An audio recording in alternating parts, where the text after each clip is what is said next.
Well, hello, my name is Jim Royal. I'm a huge Beatles and Elvis Presley fan and basically classic rock in general. So if you haven't already, please subscribe to my channel. Go ahead and smash that bell. That'll let you know when future updates, videos pop up. And feel free to leave comments. I always enjoy reading them and I do my best to try to respond in a timely manner. Today I wanted to ask the question about what Apple's been talking about. Is the well for studio recordings and different things that they can come out with actually dry? Have they just run out of material to put out? That might be why they're delaying the release of these box sets.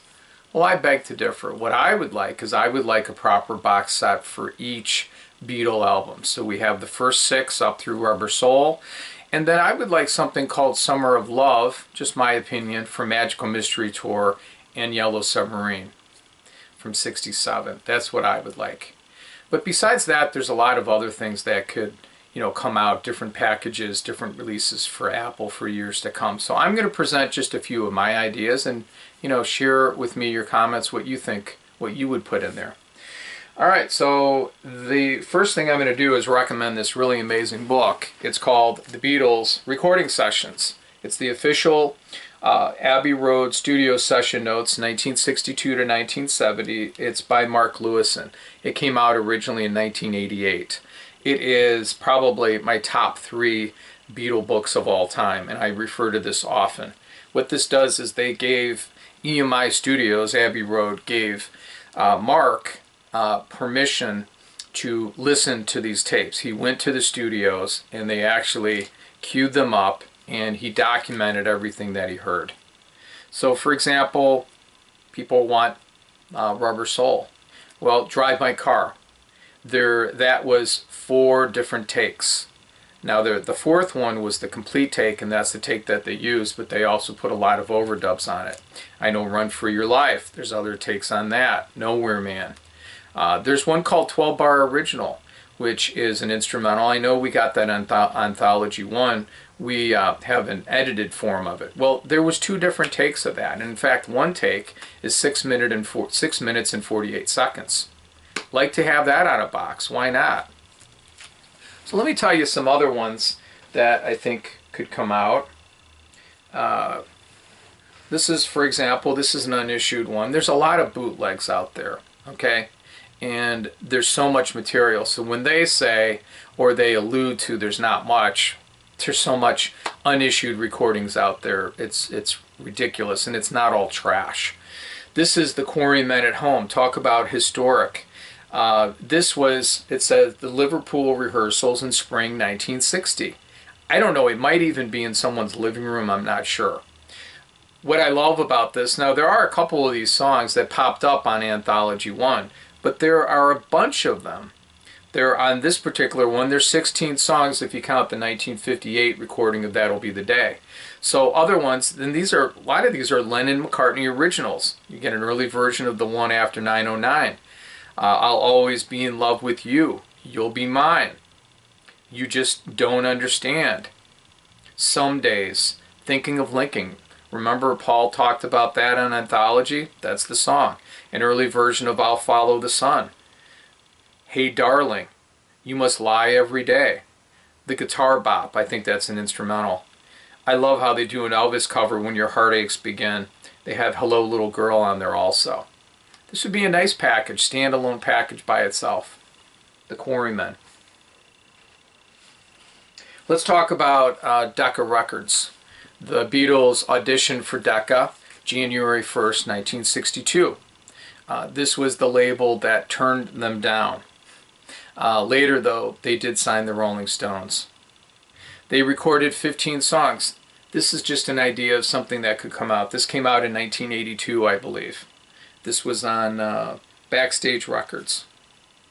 And Pete Best actually does an interview on here. You can see he was here. This was before Ringo joined the band. Nice collection. Look, nice picture disc. You've got stuff there. So you have 10 of the 15 songs here. So what is missing? What we had is we had Hello Little Girl, and we have Like Dreamers do on Anthology 1. But we don't have Love of the Loved. That's a Lennon-McCartney original, primarily a McCartney one. I'd like to see a nice standalone package for the Decca tapes officially released by Apple. Then we have, this is an interesting one, and it's always controversial because of the sound, Live at the Star Club. This is a record from 1977. These were recordings, I believe, December 1962. Their booking agent, Alan Williams, at the time, said that these were possibly 3 to 4 different sessions. He says there's about 3 hours of music out there. I don't think it's that much, but I'd say it's at least an hour and a half, maybe 2 tops. And you have anywhere about 30 to 33 songs. And on this particular one, it says includes 15 never before released tracks. So this came out on Linna's Song right during the time, well, it forced the Beatles to release the Hollywood Bowl album. Nice package. Now, does it sound that great? No. But good news is Peter Jackson, who brought us the Get Back project documentary, he used his Mel software technology to work on the sound. He's working on it right now, so I can see that coming out. What are some songs that are on there?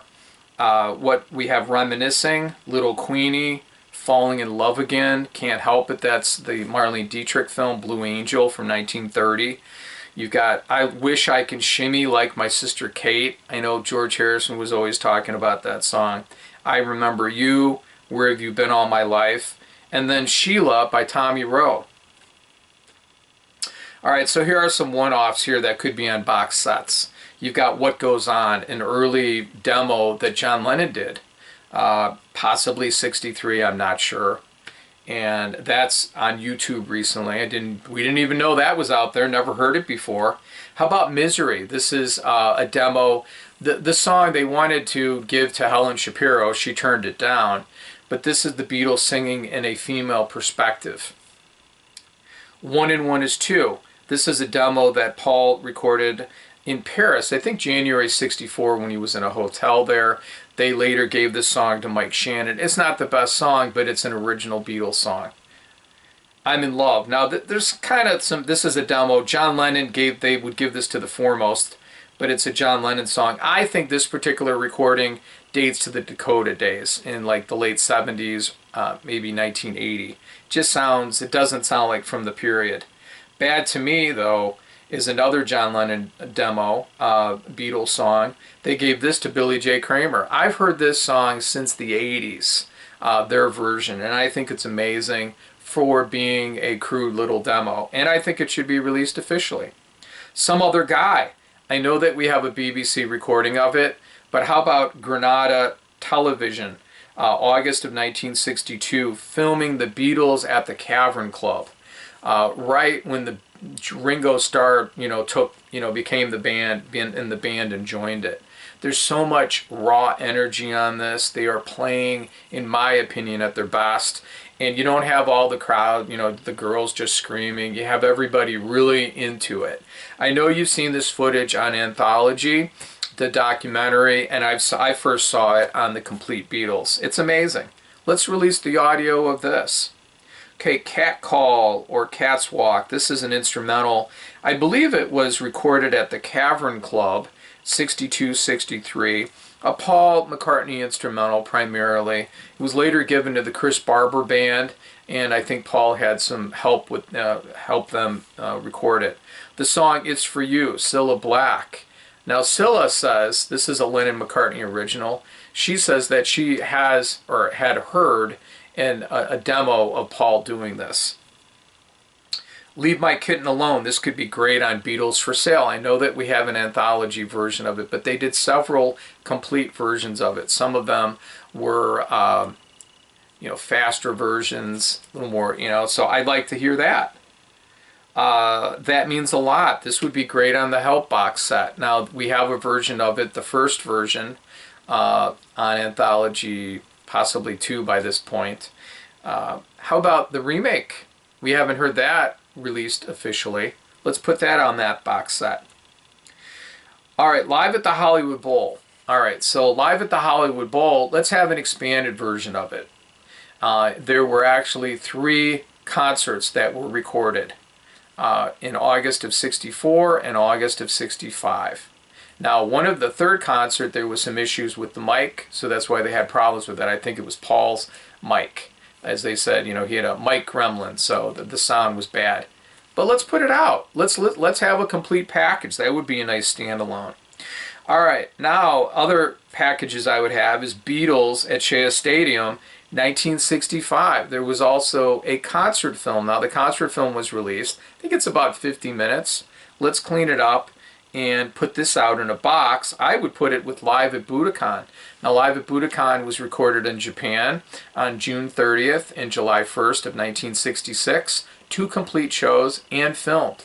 That would be nice to have that together.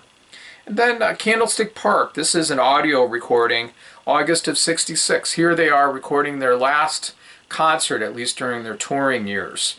And I believe Paul McCartney asked, I think, Tony Barrow to put, record the show, put a cassette in and play it. So he did. It ran out right when Long Tall Sally is playing. But that's been released for years unofficially. I'd like to see that too. I would also put together a nice live box set of different performances through the years of the Beatlemania days. There's nice recordings from Sweden. There's I think that's from 63. There's Live in Paris, 1964. We have Indiana State Fair, September 3rd, 1964. I think some of this stuff was broadcast over the radio. That's why it sounds better. But it needs to be cleaned up. Then you have Vancouver from August 22nd, 1964. How about Melbourne, Australia, June 2nd, 1964. 2 complete shows.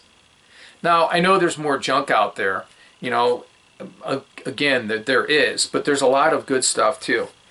Alfred, the chauffeur for John Lennon when he was a Beatle, he supposedly had a tape of the Beatles singing in the back seat of the chauffeur, just funny little songs, and then reciting Bible verses. But there's a lot more in that well, and I beg to differ. I think that well is not dry yet. So I want to thank you for watching my video, and you have a great day. All right? Take care. Bye.